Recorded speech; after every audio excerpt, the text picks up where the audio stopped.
27 қыркүйек 6:45. Заказ жоқ.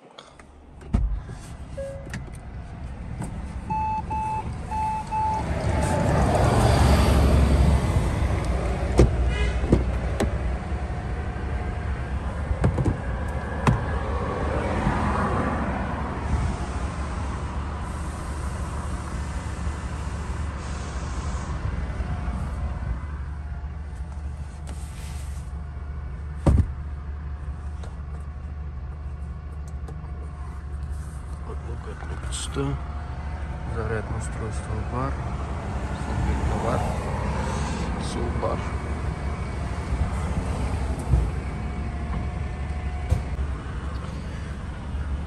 Ампатин жасайтын жерлер қалып қойыпты ғой.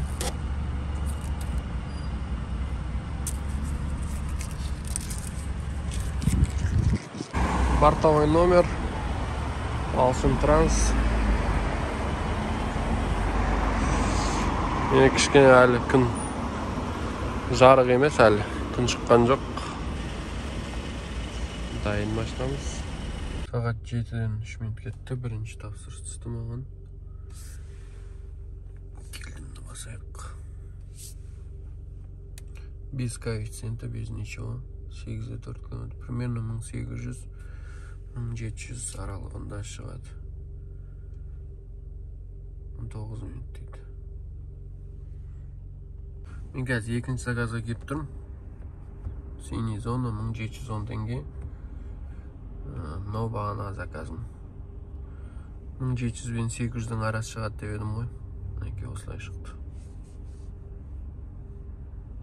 Енді мынау, егер 1000 жарым шығып қалатын болса, 1710 теңгеге жеткізіп береді. Бірақ алған жерім синий зонадан шығып кетеді екен. Бұл жерде бітеді, жақ кірмейді. Мынау остановкада екен бұлар. Мені мына жерге шақырып қойыпты. Қазір айналып өтеміз, алып кетеміз. Ассалаумағалейкум достар, қалайсыздар? Қазақша каналға қош келдіңіздер. Және сіздердің алдарыңызда мен Мұрат. Достар, өздеріңіз көріп отырғандай мен 2 тапсырыс орындадым. Қазір сағат 7:45 мен синий зонаға кіргем. Ол 49-ға дейін 1710 теңге. Бірақ заказ түспей жатыр. Мейлі, ол бағанағы заказды көрдіңіздер ғой, мен бер жағына келгем, олар ар жағында. Мен соларды түсінбеймін, достар. Маған звондап тұр. Мен прямо точкаға келіп тұрмын, остановкаға. Звондатты. Не үшін келдімді басып тұрсыз, келмесеңіз дейді ғой маған. Сондай тонда сөйлеп отыр ғой маған.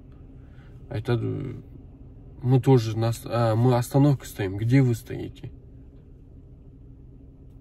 Сосын мен айттым, мен де остановкаға тұрмын, міне мынандай десем, вы подъехали противоположной стороны, бірдеңе дейді. Мен айттым, сіздер сондай адрес көрсеткенсіздер, сол үшін келіп тұрмын дедім. Әйтпесе сол жақтан өтіп, солардың қасынан өтіп, разворот алып, содан кейін келдім мен жерге.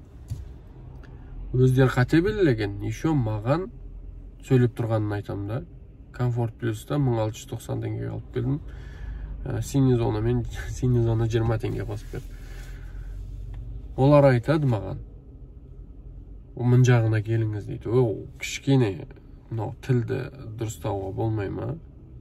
Кешіріңіз, бізде дұрыс көрсетілмей қалыпты, бер жағына өтсеңіз жақсы болатын еді деуді орнына. Жоқ, а где вы стоите? Мы стоим на остановке, вот автобус подъехала. Білмеймін, адамдар не болып бара жатыр.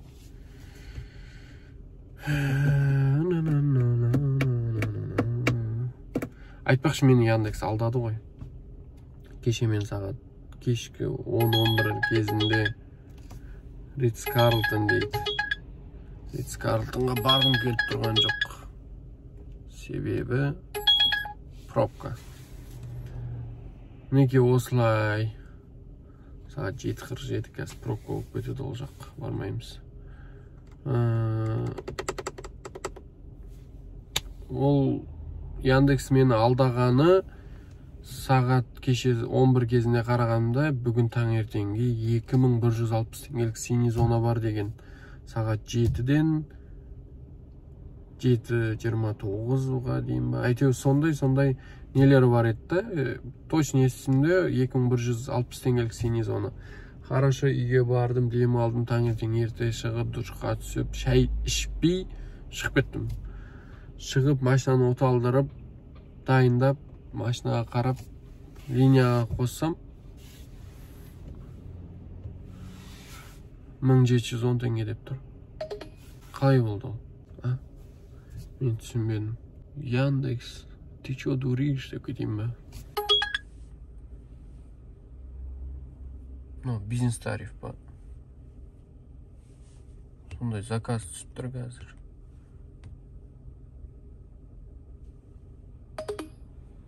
Отмена. Студенттер байып кеткен барлығы. Университетке бизнес класста барады. Маған әлі тапсырыс түскен жоқ, маған Ритц-Карлтон өткізіп бердім. Ұзақ сапар дейді. Оған менің барғым келіп тұрған жоқ ұзақ сапарға. 1440 теңге синий зона, сағат 8. Бірақ мынау коэффициентті қараңыздар. Еш жерде жоқ. Пробка болса, мынандай болып жатыр. Алматы, Керек, Жәнібек, Мәңгілік ел, Түркістан, мынау Жабық, Қабанбай, Тұран, Сығанақ, мынау Тұран, Қорғалжын, мынау немене? Мынау Қаймұхамедханова. Ойбай, жүре алмайтын болдық қой. Бірақ коэффициенттің түрі мынау. Қазақстанның барлық қалаларында дәл осылай жағдай. Құдай қаласа, сентябрьден өтіп алсақ, арқарай жақсы болып кетеді деген ойдамын. Бизнес тарифпен әуежай бұға түсіп тұр. 2000-3000 теңге шығып қалады. Қай жер мынау? Мынау деген Жалын көшесі 10 дейді. Неге дұрыс көрінбей тұр? Кечі бар. Мінеки погодада мынандай болып кетті.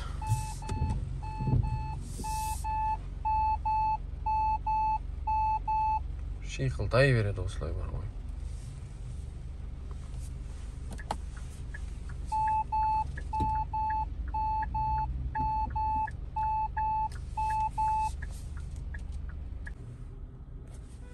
Мінеки алып келдік. 10 километр жер. 3000 теңге қалды. 3960 шықты. Бизнес тариф 10 километр. Неше минут жүрдік қазір айтам.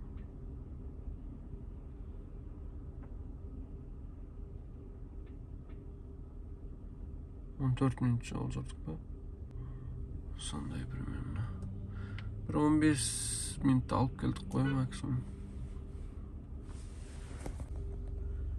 Мынандай очередь тұр. Мен кеттім қалаға. Қазір бұны мен заказ алып барғанша вычетіміз шығады. Қалаға барып заказ аламыз. Достар, мынау Алшын Транс жайлы Дарханға сұрақтар болып жатыр екен. Енді кішкене тағы анығырақ қып айтып өтіп кетейін. Қандай машина, қалай болады деген сияқты. Қазір осы жерге суретін қоям. Примерно экономда қалай болады, бизнесте қалай болады, комфорт плюста қалай болады деген сияқты. Осы машиналар сіздерге эконом осылай, бизнес осылай брендинг жасалады. Енді көріп тұрсыздар, экономда кішкене наклейка көп болуына байланысты кішкене ақшасы қымбаттау болады бизнеске қарағанда. Неге осылай, достар? Тағы айтатыным, эконом тек қана ақ машина. Комфорт плюс бизнес, яғни 2010-нан жоғары ол Camry, мынау қазіргі жаңа шығып жатқан Jag GSM, одан кейін мынау Sonata Toyota, одан кейін тағы не бар? KSM бар Кияда, Kia K5 бар. Солардың барлығына ақ немесе қара машина, екеуінің біреуі, одан кейін 01-ші регион ол болу керек. Сондай болса, сіздер линияға өтіп жұмыс жасай аласыздар. Енді тағы қосатыным, өз ойым, мынау нағыз таксиде жүрген жігіттер, машинасы сұр болады. Енді эконом болғаннан кейін қара болмайды ғой. Сол қара болады, сұр болады, көк болады, солардың барлығы полностью ақ наклейка ұрып жіберсеңіздер болады. Енді ол кішкене ақшасы қымбаттау болады. Бір жағынан ол брендинг, бронопленка есебінде де кетіп қалады. Себебі мен бір рет Яндексті эконом машинама жабыстырып жүрген кезде мен машинамды сызып алады бір жігіт. Одан кейін нені шешкен кезде наклейканы ішінде ештеңе жоқ. Сол сияқты бір жағынан автобус линия болады, бір жағынан бронопленка болады. Сол үшін мынау Дарханға хабарласыңыздар, тағы уточнить етіп барлық сұрақтарға жауап алыңыздар. Енді мынау линияға қызығып жүрген себебім, мынаны қараңыздар. Бұл жерде таңертең час пикте, кешкі час пикте, еще мынау синий зоналар дәл таңертең мен кешкі час пикте беріледі ғой. Дәл сондай ақша істеп алған. 20 мың, 25 мың, таңертең 2 сағат, максимум 3 сағат, кешкісін 2-3 сағат болды. Солай 20-25 мың тауып жүрген жігіттер бар, осы Алшын Транста наклейкасын жабыстырып алып, линиямен періп жүргендер. Енді қараңыздар, мен отырым қазір. Аэропорттан келдім, пригородта отырым, қалаға барғым келіп тұрған жоқ, себебі ол жақта пробка, барғым келмейді, быт шығып жатыр. Енді білмеймін қазір. Барсаңыз, ол да қалас. Осы жерден бизнес шығып қалса, алып барған сол жақсы. Айтпақшы, бұл неге барлық адам кіре алмайды. Тек қана Яндексте деп қойған, сол таксиде жұмыс жасайтындар кіре алады. Оған кіре алмайтындар, внедорожник джиптер ешқайсысы кірмейді. Мынау кроссоверлер ешқайсысы кірмейді. Оларға мүмкіншілік жоқ, рұқсат жоқ. Сол үшін қалған легковойлар, былай айтқанда барлық легковой ғой, солар кіре алады. Сол екеуі, қателеспесем, пока что зикір бар ғой. Енді ол қарасаңыз былай кроссовер, бір қарасаңыз легковой сияқты. Бірақ ол да кірмейді. Енді ол бәлкім өзгеріс болып қалатын шығар. Ондайларға кішкене рұқсат беріп қалуы мүмкін, бірақ қазір рұқсат жоқ. Мінеке, осы жайлы сұрақтарыңыз болса, Дарханның өзіне личкасына шықсаңыздар болады. Ол Сатпаева 29, 2-ші этаж, 55-ші офисте отырады. Таңғы сағат 10-нан түскі 1-ге дейін осы нелерді қабылдайды адамдарды. Одан кейін басқа жұмысымен айналысады. Тек қана 2-ге дейін қабылдайды. Сол үшін қалған сұрақтарыңыз болса, барлығын осы Дарханға связьге шықсаңыз болады. Мен бағана отырып шелек болып мына заказды отмена берген ғой. Енді алыстан түсті, 4-7 километрден түсті. Жерге апару керек еді. Аралығы енді ондай ұзақ емес. Комфорт плюс болғаннан кейін, алыс болғаннан кейін алған жоқпын. Енді отырым. Пригородта заказ жоқ. Пробка бітті ма? Пробка енді басталған сияқты ғой. Мынандай жолаушылар көбейіп кетсе ғой, мынаны қараңыздар. Қазір ғана осы кісі берді, қателеспесем, мінекей. 311 теңге шайпул дейді. Қараңыздар, почти ненің ақшасын тастап кетті ғой маған. Комиссияның. Қалдаяқовада Мұхаммедхановға алып келдім. 300 теңге шайпул. Айды осындай адамдар көбейіп кетсе, сонымен бізде 10 мың теңге болады.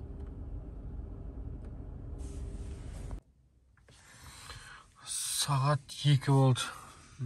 Менде 10 тапсырыс 15.500 ғана болды. Осылай түскі тамақ ішіп, одан кейін қайта жұмысқа шығамыз. Бірақ бар ғой, қала түсініксіз пробка болып жатыр. Мына жерде 4 дейді, бірақ мына жақтарда жүріп болмайды. Мынаны қараңыздар. Әрең шықтым мұн жақтан. Вообще 4 балл емес, 14 балл шығар пробка.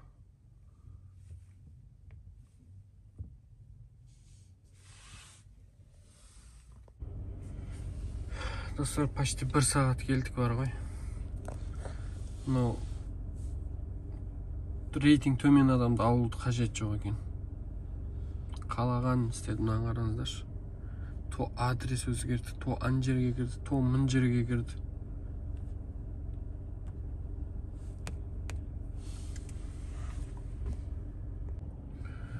Достар, түстен кейін шығып бірақ тапсырыс орындадым. 11-ші заказ мінекей. 3600 бағанағы заказ. Болды. Бітті. Заказ жоқ. Қала 6 балл пробка. Левый қозғалып жатқан жоқ. Сағат 17:03. Мен комфорт плюсті өшіріп тастап, бизнеспен отырмын. Мынау заказдар екеу бизнес. Нот түсті, отмена болып кетті. Отменаға осыншама ақша берді. Но қала пробка болғанына мен ешқайда барғым жоқ. Мынаны қараңыздар. Бұл жерге барсаң қайтып шыға алмайсың ғой. Айтпақшы достар, ИП мәселесі бойынша созылып кетті. Мен бірақ кеше барып ИП ашып қойдым. Бүгін ашылды, бір күнде ашылмады менің ИПім. Ашылып, енді заявление тастап келдім. Олар мені тіркеп берді Яндекске. Бүгін кіріп фотоконтролды өтейін десем, бизнесті қайта апарып өткізу керек екен. Ана Сарыарқа неге машинаның сыртын көрсету керек. Очно деген былай көреді да, машина сырылған, сол ма, сол емес па деген сияқты барлығын көріп, тексеріп, қайтадан өткізеді екен. Сол проверкаға баруымыз керек. Қалғанын почти өтіп қойдық. Солай, келесі видео құдай қаласа ИП бойынша болады. ИП аштық, енді қалай болады, қашан тапсырамыз, қай жерден аламыз ол отчеттар дегенін барлығын келесі видеода айтам, құдай қаласа. Достар, мынау заказ бар ғой. Істемей қалды. Мынау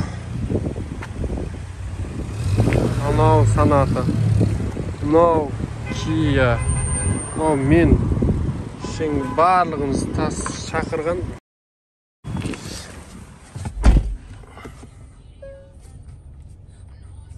Мынау Саната, мынау Kia, мен ар жақта тағы Kia келіп тұр.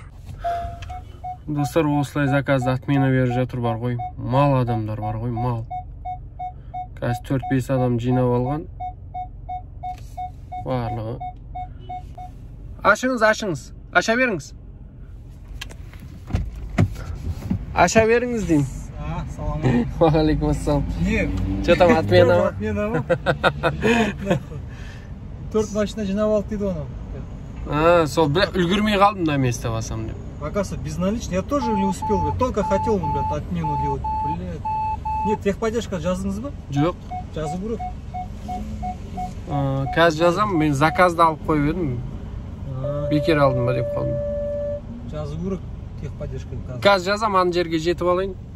Қазір 4 машина, 2 Kia, 2 Саната. Әдейі істеп тұр ғой оны. Біреу істеп тұр я.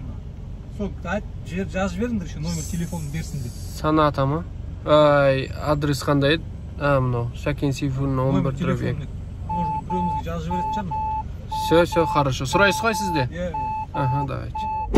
Мінекей осылай бизнес-классты шақырып, издеваться етіп жатыр мыналар. Бірде-бір камера келмеген ғой. Тек қана корейский машина. Қазір техподдержкаға жазамыз. Көреміз не болатын. Олар түк те көмектеспейді. Жаль деп тұра береді. Көресіздер ғой қазір. Неге ойнайды осы адамдар? Хорошо, бірімен ойна.